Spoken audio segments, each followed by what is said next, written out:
जनी कहरा तू बहाना हो,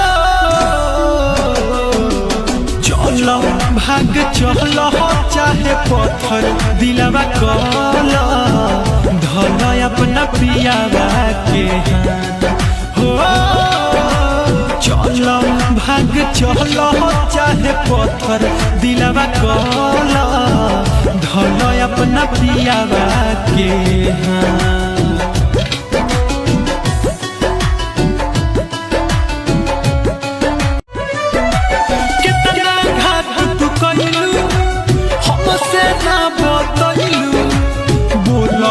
शादी कहरेला काहे राजी भइलू,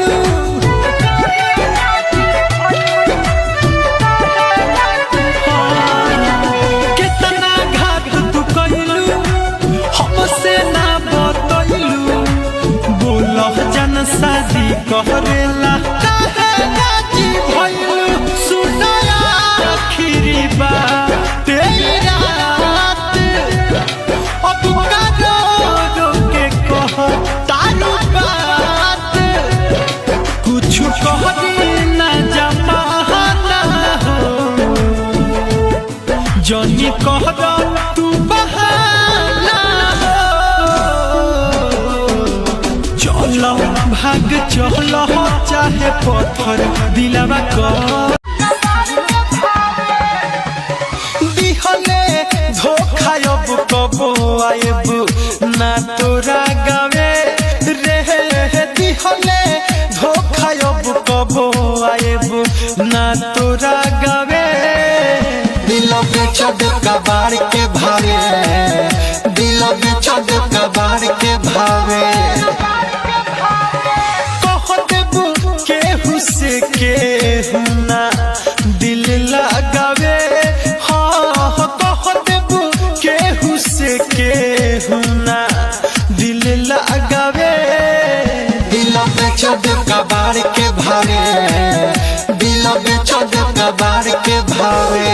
DJ Rupesh Bhelwa, DJ Rupesh Bhelwa, DJ Rupesh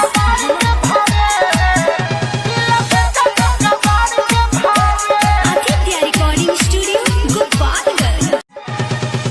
रहिले जागल लोगावा पागल तोरा चलते कहता। लोर बहाई का हम बताई कितना दर्द दिल सहता। अब तो कौन काम के नहीं बावे रे। अब तो कौन काम के नहीं बावे। दिल बेचद कबाड़ के भावे, दिल बेचद कबाड़ के भावे।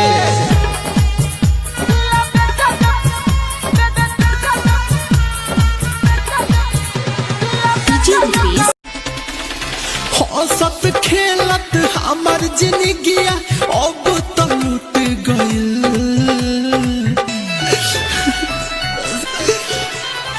हंसत खेलत हमार जिंदगिया अब तो लूट गइल। दिहली गम हद जाई सनम दिलवा टूट गइल। दिहली गम हद जाई सनम दिलवा टूट गइल। हंसत खेलत हमार जिंदगिया अब तो लूट गइल।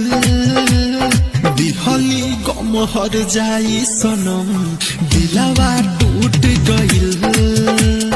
दिहली गम हद जाई सनम दिलवा टूट गइल। डीजे अमित राज परसेंटेज। याद तो हर अपना दिल में दबाई के रोइले रोजो रतिया में असुआ बहाई के। रोइले रोजो रतिया में असुआ बहाई के। गइलू भूल काहे हमके ससुरा जाई के रोइले रोजो रतिया में असुआ बहाई के रोइले रोजो रतिया में असुआ बहाई के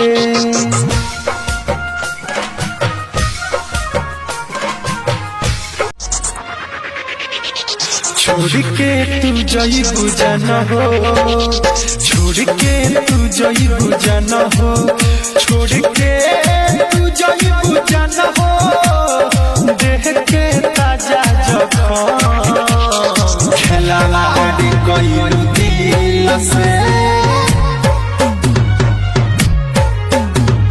खेलावा रे कोई दिल से बारू बेवफा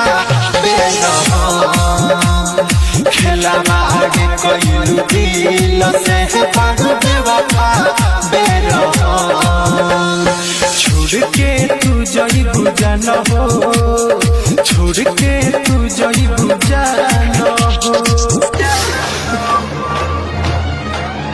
Mixed by Aditya Recording Studio, Gopalganj.